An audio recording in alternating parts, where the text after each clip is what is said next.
ETF index mutual funds నేర్చుకుని stock మార్కెట్లో రాణించాలనుకుంటున్నారా? వెంటనే ఈ నెంబర్కి కాల్ చేయండి.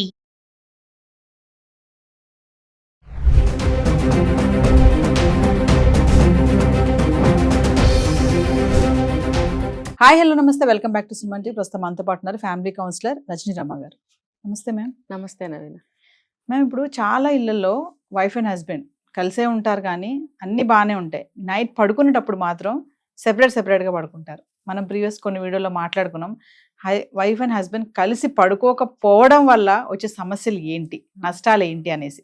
మరి ఈ ట్రెండ్ ఏంటంటారు? అంతా బాగానే ఉంటుంది కానీ అక్కడ మాత్రం డిఫరెంట్గా ఉంటారు, కలిసి పడుకోరు. మరి దానివల్ల వాళ్ళ రిలేషన్ అనేది పెరుగుతుందా తగ్గుతుందా అంటే ఒక్కసారి దాని గురించి. ఇప్పుడు మీరు చెప్పారు కలిసి పడుకోరు, ఇది చాలా మందికి తెలుసు కదా.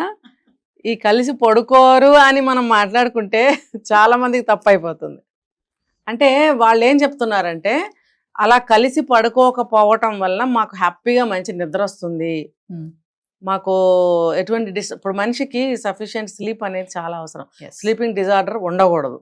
కాబట్టి కొంతమంది కష్టపడి పగలంతా పనులు చేసుకోవడము, అలసిపోయి ఉంటారు. కొంతమంది అంటే ఏజ్ లేదు ఇక్కడ, ఏ ఏజ్ వాళ్ళైనా సరే. కొంతమంది ఒక ఏజ్ వచ్చిన తర్వాత హెల్త్ బాగోకపోవడము, టాబ్లెట్స్ వేసుకోవడం, పడుకోవడం, నిద్ర డిస్టర్బ్ అవ్వకూడదు. ఒకవేళ నిద్ర డిస్టర్బ్ అయితే మర్నాడు బాడీ అంతా బ్యాలెన్సింగ్గా ఉండదు.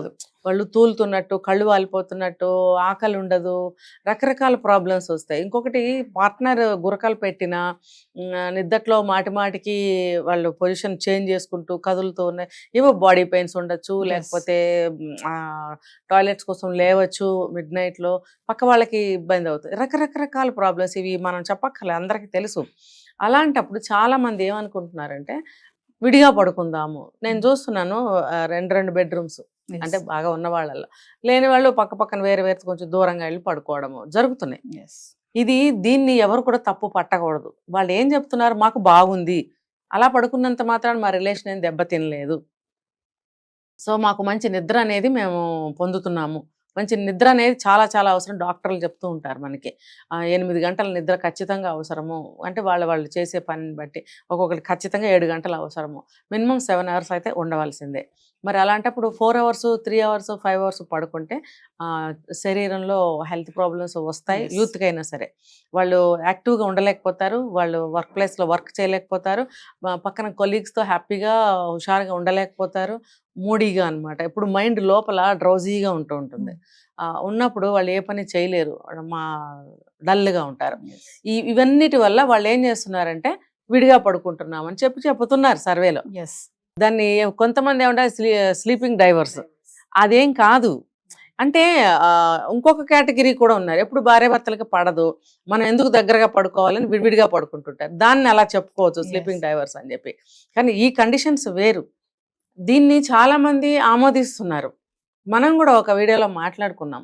ఇప్పుడు రాత్రి అంతా విడిగా పడుకున్నంత మాత్రాన, ఫర్ ఎగ్జాంపుల్ డే అంతా వేరు చోట్ల ఉంటున్నారు, అవునా కాదా? ఉద్యోగాల పేరు మీద విడిగానే ఉంటున్నారు. అంటే నేను ఇక్కడ పోల్చుతున్నది విడిగా అనే విషయాన్ని పోల్చుతున్నాను. బయట పొద్దున్నుంచి రాత్రి వరకు విడిగానే ఉంటున్నారు కదా. మరి ఈ నిద్ర కోసం విడిగా ఉండటంలో తప్పేముందని అడుగుతున్నారు కొంతమంది. అంటే వాళ్ళకి ఇష్టమైతే, వాళ్ళకి కంఫర్ట్గా ఉంది అనుకుంటే, వాళ్ళ రిలేషన్ ఏమీ పాడు కాలేదు, బాగున్నాం మేము అని అనుకుంటే వాళ్ళది ఫాలో అవ్వచ్చు, తప్పేమీ లేదు.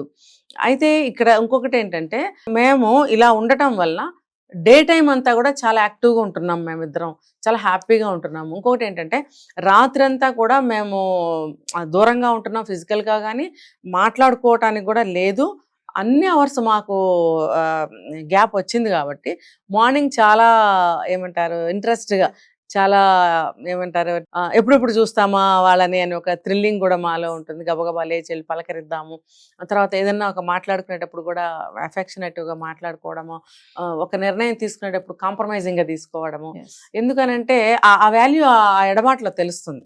అంటే అలా పడుకోకపోవడం వల్ల రిలేషన్ ఏమి దూరం అవ్వదంటారా? కొంతమంది జంటల్లో, అంటే అలా అనుకుని విడిగా పడుకునే వాళ్ళ విషయంలో నేను ఏదైనా గొడవ పెట్టుకొని, గొడవ లేకుండా నేను ఇప్పుడు ఏమేమి చెప్పాను, వాళ్ళ వల్ల ఏమన్నా ప్రాబ్లమ్స్ ఉంటే గురకలు పెట్టడము, లేకపోతే మధ్యలో మాటికి లెగవటము, వాళ్ళ పొజిషన్ చేంజ్ చేసుకుంటూ కదులుతూ ఉండడం వల్ల పక్కన పడుకున్న వాళ్ళకి ఇబ్బందికరంగా ఉంటుంది.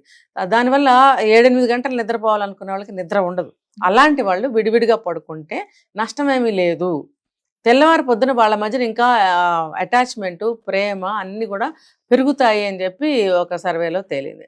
అది వాళ్ళకి ఇష్టమైనప్పుడు ఆ కండిషన్స్ లో మాత్రమే.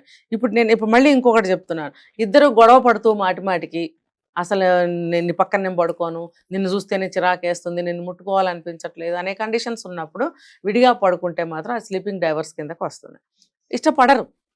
ఇప్పుడు కొంతమంది అలా ఉండి ఏమవుతుందంటే ఇల్లీగల్ కాంటాక్ట్స్లోకి వెళ్ళిపోతారు. ఇప్పుడు ఇలాంటి సందర్భాల్లో అలా దూరంగా పడుకోవటం అనేది మంచిది కాదు. ఎవరికి వాళ్ళే అనుకోవాలి. ఎన్ని గొడవలు ఉన్నా సరే పక్కకి వెళ్ళి, ఇప్పుడు ఎన్ని గొడవలు ఉన్నా సరే వంట ఒకటే చేసుకుంటామా? ఇష్టం ఉన్నా లేకపోయినా ప్లేట్స్ పెడతాం, అందరికీ వడ్డిస్తాం, అందరం కలిసి కూర్చుని భోజనం చేస్తాం కదా. ఎన్ని గొడవలు వచ్చినా ఎంత వచ్చినా కూడా మనం వంట ఒకటే చేస్తాము.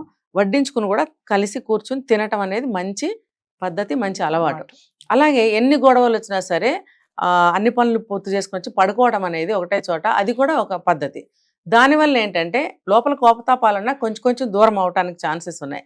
ఇంకొకటి ఏంటంటే ఎన్ని గొడవలు పడినా కూడా ఆ పడుకుంటే కొంచెం ఒక టచ్, కొంచెం ఏమన్నా కోపతాపాలు ఉంటే పోవడానికి ఒకళ్ళకొకళ్ళు హగ్ చేసుకోవడము, ఒక నుదుటి మీద కానీ చేతి మీద ఎట్లా ప్రేమగా తన ఇష్టం ఎట్లయినా ఒక చిన్న కిస్ పెట్టడం వల్ల కానీ వాళ్ళకి అభిప్రాయ భేదాలు కానీ, కోపాలు కానీ, అనుమానాలు కానీ, అపోహలు కానీ ఏమైనా ఉంటే దూరం అవడానికి ఛాన్సెస్ ఉన్నాయి. ఎందుకంటే చాలా మంది వాళ్ళ అభిప్రాయాన్ని నోటితో చెప్పలేరు.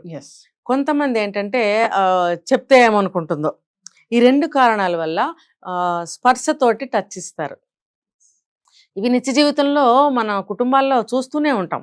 ఏరా దగ్గరికి వెళ్ళి కూర్చొని మాట్లాడితే అన్నీ పోతాయి కదా, వెళ్ళమ్మా మాట్లాడుకోండి అని మన పెద్దవాళ్ళు కూడా చెప్తూ ఉంటారు. ఎందుకు దూరంగా కూర్చున్నారు, దా ఇటు వచ్చి కూర్చో, ఇద్దరు కలిసి భోజనం చేయండి, రండి ఇట్లా కూర్చోండి అని మన అమ్మమ్మలు వాళ్ళు చెప్తూ ఉంటారు. ఇవన్నీ మన కుటుంబాల్లో జరుగుతూనే ఉంటాయి. కాబట్టి ఏదో నేనేదో స్పెషల్గా చెప్తున్నాను అనుకోవద్దు. ఇలాగ చేయడం వల్ల ఏమంటే ఒక చెడిపోయే ఒక వ్యవహారము అది మంచిగా మళ్ళీ సెట్ అవుతుంది. కాబట్టి పెద్దవాళ్ళు చెప్తారు కాబట్టి ఎన్ని కోపతాపాలు ఉన్నా కూడా కలిసి పడుకోవటం అనేది భార్యాభర్తల యొక్క ఇంటి కోసం, భార్యాభర్తలు కి అది ఒక ధర్మం. ఇది ఇంటి కోసం మనం భార్యాభర్తలు ఇలా ఉండకూడదు. ఎన్నున్నా సరిపెట్టుకోవాలి, ఎన్నున్నా సరి చేసుకోవాలి, ఎన్నున్నా సరే మనము క్షమించుకోవాలి ఒకళ్ళకొకళ్ళము. అది ఎలాగా, నన్ను క్షమించవా ప్లీజ్ అని కాళ్ళు పట్టుకోలేరు ఎవరు కూడా, ఈగోస్ అడ్డొస్తాయి. అప్పుడు ఏం చేయాలి, మన ఒక ఏం లేదులేరా అని చెప్పి మన ఫ్రెండ్ అనుకోండి మీద చేయి పట్టుకుని గబగబా రా ఏం లేదు పదా, ఏం లేదు అన్ని ఊరికే మనసులో పెట్టుకుంటాం అని చేయి పట్టుకుని తీసుకెళ్ళిపోతామా లేదా? ఆ టచ్ ద్వారా ఏమవుతుందంటే తనకి నా మీద బ్యాడ్ ఒపీనియన్ లేదు, నిన్నేదో అలా అయిపోయింది, చూడు ఎంత ప్రేమగా చేయి పట్టుకుని తీసుకెళ్తుందో అనే అభిప్రాయం కలుగుతుంది. దీనికోసం చెప్తారనమాట, కలిసి పడుకోవాలి, కలిసి మంచిగా అభిప్రాయ భేదాలు లేకుండా ఒకళ్ళ మనసు ఒకళ్ళు పంచుకోవాలి అని. ఇంకొకటి, పడుకునే ముందు ఒక 10 నిమిషాలు మనసులు పంచుకొని మాట్లాడుకోవాలి కూడా. దీనివల్ల కూడా అన్ని దూరం అవడానికి ఛాన్సెస్ ఉన్నాయి. Thank you ma'am.